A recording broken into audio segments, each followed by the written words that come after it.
Praise the lord. Hallelujah. ಈ ದಿನದ ದೇವರ ಜೀವವುಳ್ಳ ವಾಕ್ಯ ಜೋಡಿತಳ ಪುಸ್ತಕ 8ನೇ ಅಧ್ಯಾಯ ವಾಕ್ಯ 27 ಹಾಗೂ 28. Book of Judith chapter 8 verses 26 and 27.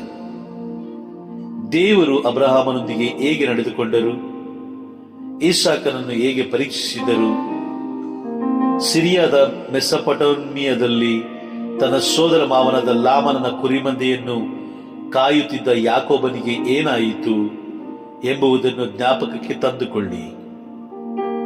ಅವರ ಅಂತರಂಗವನ್ನು ಪರಿಶೋಧಿಸುವ ಸಲುವಾಗಿ ದೇವರು ಅವರನ್ನು ಪರೀಕ್ಷಿಸಿದರು.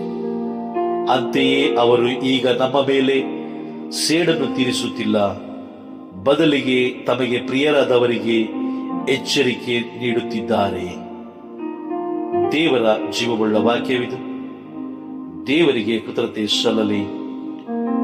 Amen, amen, amen.